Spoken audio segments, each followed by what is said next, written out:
Good morning and welcome to this special show where we take your questions to medical experts. We also talk about the latest breakthroughs in the battle against coronavirus right here on NDTV 24/7. This morning we're being joined by Shomi Goswami, consultant endocrinologist and associate editor of the Indian Journal of Endocrinology and Metabolism. He's joining us from Kolkata this morning. We're also being joined by Dr. Anil Kumar Reddy, senior diabetologist with the Anil Diabetes Center in Nellore. He's also an ex-member of the Medical Council of India. Doctors, it's very good to have you on the show. I'd like to start this off by talking about something that's been in the headlines recently, and that is, of course, a new clinical trial that is being spearheaded by the All India Institute of Medical Sciences. At least 50 COVID-positive patients are now going to be given Sepsivac as a potential form of treatment. It's a sepsis drug, which is believed that it might in fact have some kind of efficacy in severe COVID patients. If either of you would like to tell us a little more about this particular trial, if Dr. Reddy would like to go ahead. Yeah, nowadays, first of all, let us all pay homage to the doctors who lost their lives, Sankita. Yes, it's indeed. Unfortunate. Yeah, so our All India Institute of Medical Sciences is doing a tremendous job on par with Oxford University. The plasmapheresis, all the new tests are coming up. It's showing positive results around the globe. We hope we'll come out of this crisis, the new treatment. Dr. Goswami, anything you'd like to add? I think Sepsivac is a drug which has been recommended for use in gram-negative sepsis. It reduces mortality by 50%. The way it acts is by preventing what is known as a cytokine storm. Now, cytokines are chemicals which help build immunity, but if they go into overdrive, they can hurt your organs.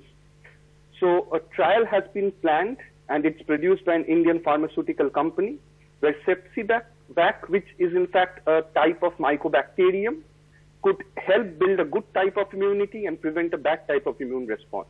But it's early days. The trial has been planned.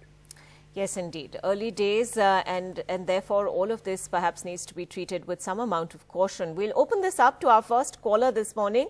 Gopala Krishnan is joining us from New Delhi. Go ahead with your question. Yeah, good morning, NDTV. First of all, my respects to the entire healthcare fraternity for the yeoman service they are doing to the society. Yes, yeah, my indeed. question is, what is the relationship between the air conditioning and air-conditioned environment and the virus? We have come across advisories to the quarantine, the people that they should be kept in an open and well-ventilated rooms. So how difficult it is going to be in a city like Delhi when it is going to touch around 45 degrees in about a month's time? Dr. Goswami, if you'd like to answer that, a question about air conditioner use and particularly centrally air-conditioned rooms. For instance, what happens when people do start trickling back to offices? These are shared spaces, these are centrally air-conditioned spaces. Does this increase the chance of infection? There was a report from China which said that a restaurant with central air conditioning led to the spread of infection. So central air conditioning at this point of time is not safe. The standalone air conditioners which we use at our homes is safe. But if a patient or rather a suspected individual is kept in quarantine, it's preferable to keep the individual in a well-ventilated room, not use an air conditioner.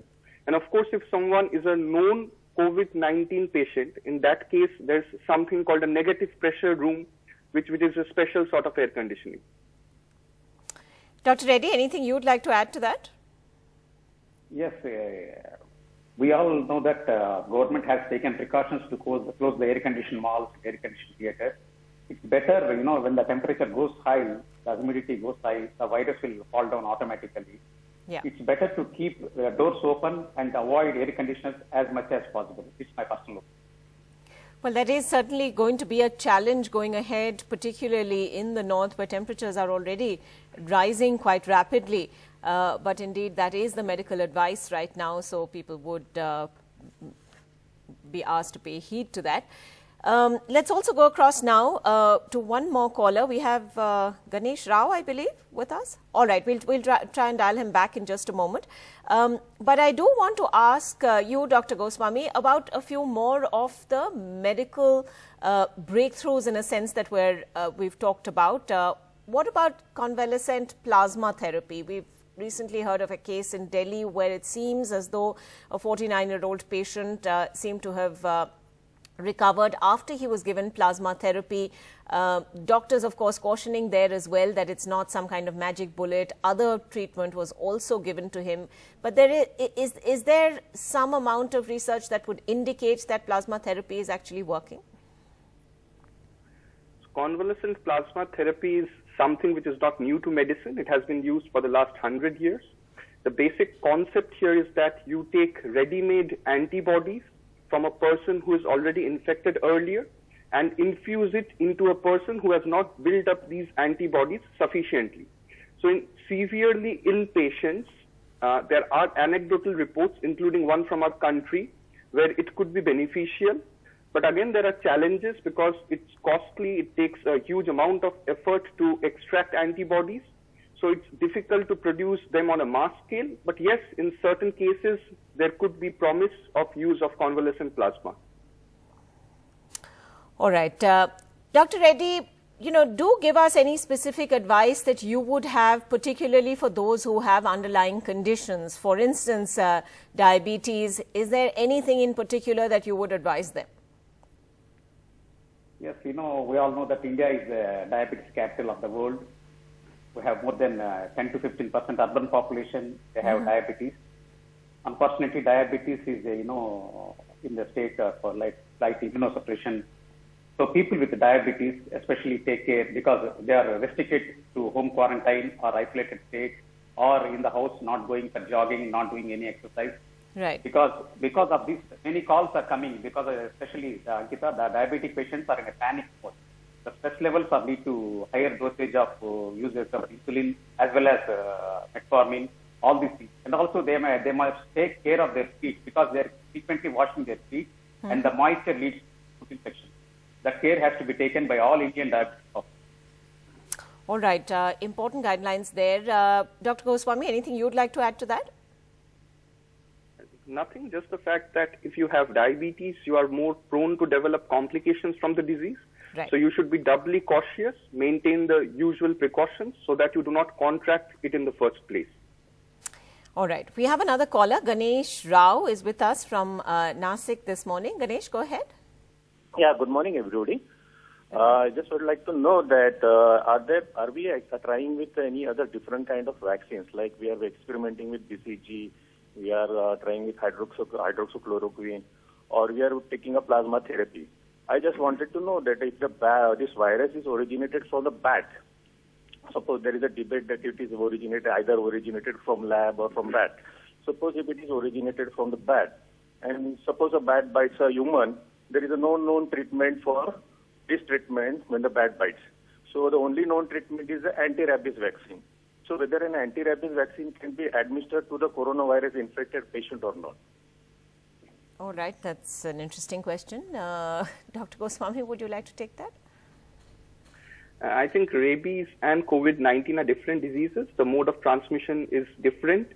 So in this case, it is not documented or it's not known whether a bat bite can cause transmission, but most likely it won't cause a transmission as such. Talking of vaccines, more than 100 vaccines are being tried across the world. And I think there was a report yesterday that an adenovirus vector vaccine is being developed by the University of Oxford. And the scientists there are hopeful that possibly by end September, they can come out with a vaccine. All right. Let's take a few more callers. Dr. Yasir is with us from Srinagar this morning. Dr. Yasir, go ahead. Hi. Good morning, Ankita. Good morning. My question is to Dr. Reddy that when a person, a few of my relatives, they came from abroad and after, after the quarantine period, it's been more than a month. Now they are at home. So is it safe for us to go there, meet them? I mean, of course, maintaining the social distancing norm. whatever is there. All right, Dr. Reddy, he's asking about visiting a friend or a relative who's back from abroad. He's passed that sort of enforced quarantine period of 14 days. In fact, he's saying that it's been almost a month. Can he visit this person, keeping in mind social distancing guidelines also? So there are some important things like the person is symptomatic or asymptomatic. Unfortunately, not one single negative result doesn't mean that person is negative always. That's more important thing. We are misleading things like in India, if one person comes one negative swab report, like he carelessly moving on. So we have to be more cautious. At least 2 reports of throat swab or nasopharyngeal swabs are mandatory before meeting any person who comes from abroad. Because isolation is different, quarantine is different. We should not get confused between the two. So we have to be cautious. At least 2 to 3 reports and 1 month quarantine is mandatory to meet anyone with a history of travel. All right. One more caller on the line. We have Sam calling us from Goa this morning. Sam, go ahead. Yeah, my question is, good morning. My question is that we are talking about asymptomatic carriers and people who are having the infection but not showing the symptoms. So my first understanding is that those people will be having better immune system, therefore they are asymptomatic, which is in a way also good that if you are having high asymptomatic. My question is, if what is the time period, what is the viral cycle that the person will remain infected as well as asymptomatic? Will the virus after a period of time will leave his body, or will have its natural immune take over and get rid of the virus on its own? Like we have influenzas and we have viral infections which goes off over a period of time. Is it something like that? The asymptomatic patient will get rid of the thing on their own from their body? Their own immune system will take care of it? Okay. Dr. Goswami, would you answer that? Yes. Someone who is asymptomatic has a better immune system, but at the same time that person could be shedding virus. So shedding of virus in respiratory droplets has been documented as long as up to 30 to 35 days. In stool, it could be there up to 39, 40 days. So again, it's important that if someone comes in contact with a suspected COVID-19 patient, he or she should quarantine himself or herself. At the same time, wearing of face masks, maintaining social distancing, respiratory hygiene, hand hygiene. These are important because you do not know who is an asymptomatic patient. All right. Thanks very much for that answer. We have. I would like to conclude. Yes, Dr. Reddy, go ahead. Yeah, this is an important, interesting question because we Indians, in Indian scenario, we have inborn, inherent, innate, incessant immunity from our childhood. Since our childhood, we used to play outside in unhygienic conditions. We must have not taken pure mineral water in our childhood days. That is a blessing in disguise. The question is very important, thought-provoking, because we have inborn, inherent, incessant immunity for Indian individual, and also in childhood, because most of the children are not get affected because of this reason, and also BCG vaccine has also played a key role in preventing the children to get researched and debated. And one more scientific paper from UK recently published that Indian have mRNA specific protein. It acts as a shield against this coronavirus. So fortunately, we Indians are going to win this battle. All right, Dr. Reddy, those are very interesting points you make. And a quick follow-up question from me and Dr. Goswami, if you would like to answer that. Would this in a way then explain why the mortality rate has been so much higher in other countries compared to Asian countries? I mean, of course, China's figures, there's been some doubts about whether all cases have been reported or not. But so far, even the Indian experience, if you look at, and indeed other Asian countries, what would explain the discrepancies? Since this is an ongoing pandemic, I think it's quite early to comment on the mortality rates because you don't know the denominator. There could be a large number of asymptomatic cases out there. Okay. But again, certain countries, particularly in South Asia, have reported lower mortality. There are several hypotheses, one of which could be that we are inoculated with the BCG vaccine right when we are newborns. But the correct answer is not available yet. Okay, fair enough. Arun Patil is with us from Mumbai this morning. Arun has a specific diabetes and blood pressure related question. Go ahead. Good morning, doctor. I have diabetes and blood pressure and thyroid problem too. And also I own a medical store. I have kept the medical store closed from 22nd of March. I have not opened it because there are many people coming to my shop and I may get this corona, COVID-19. So I would like to ask how many months, how long I should keep the close my shop and how long I should remain at home. All right. That's a very interesting question. Here you have somebody who actually owns a medicine shop.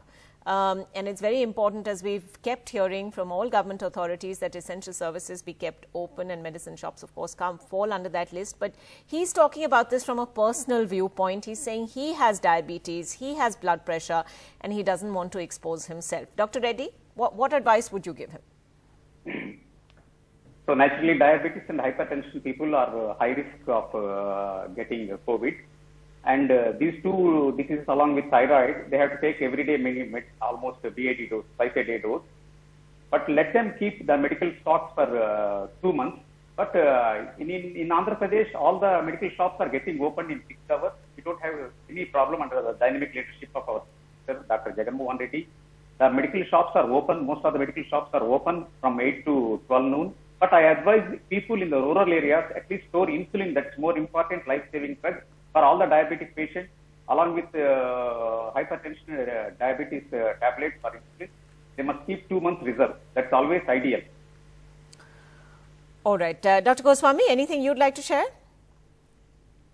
I think at the level of the community, which includes the medicine shop, if you follow the universal precautions, that is physical distancing, hand hygiene, respiratory hygiene, and if you ask your customers to wear a face mask, I think it's not an issue. You could still open your shop if you maintain these precautions. All right. I hope that sufficiently answered Arun's question. Let's move on to our next caller. Jijo is calling us from Gurugram. Jijo, go ahead. Yeah, hi, good morning, and thank you for opening this panel. I think I really appreciate. I just had a question to both the doctors. See, being staying in North and very soon I'm planning to move into the South, back to Kerala where my family is there, and I'm asking this question more from a personal perspective because I have kids back home, and I have the fear of though taking all the precautions from moving from a north to a south and ensuring that moving into a COVID-prone free state for as of now, and coming from a state like Gurgaon and Delhi, what are the most important precautions that I should be taking? I do understand there is a self-quarantine required for at least 14 days minimum, but what is that you doctors, as doctors, who would recommend that we should look at just to ensure that we can avoid the spread? So, Jijo, I assume you mean when actually travel is permitted, because right now, of course, you have to stay where you are. But as and when you can make that move. Dr. Reddy, if you'd like to answer that.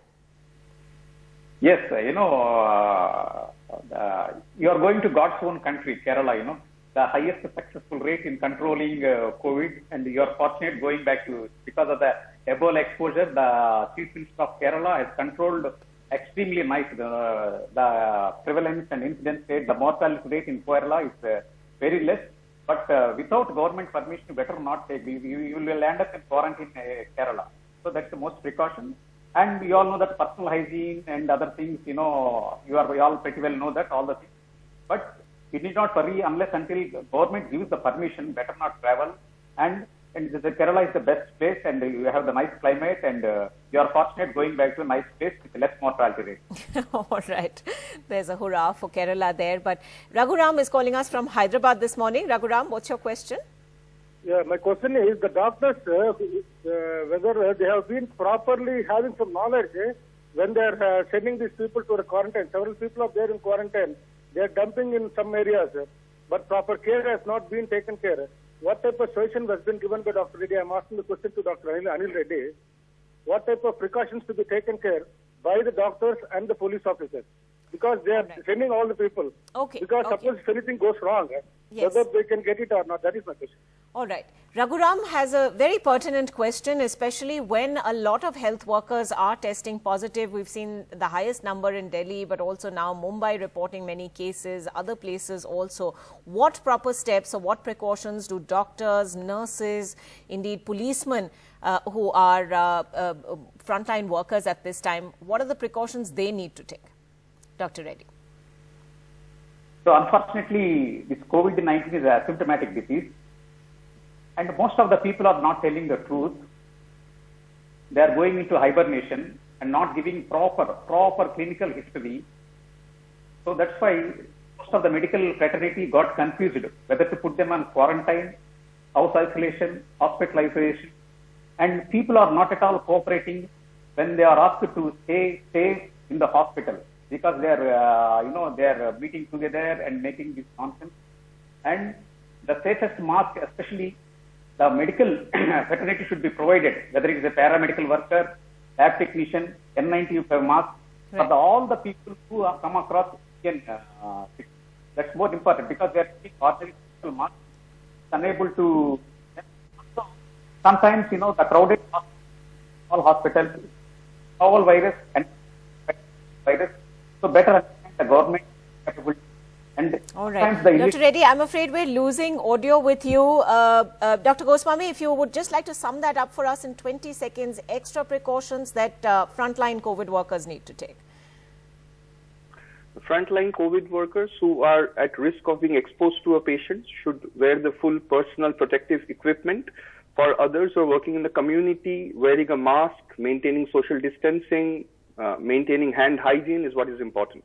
All right. We leave it at that for now. We're completely out of time. Thanks very much indeed, Dr. Goswami and Dr. Reddy, for joining us this morning and answering a range of questions. We'll continue to take your questions on coronavirus and discuss all the latest breakthroughs as well here on NDTV 24/7. Do keep watching.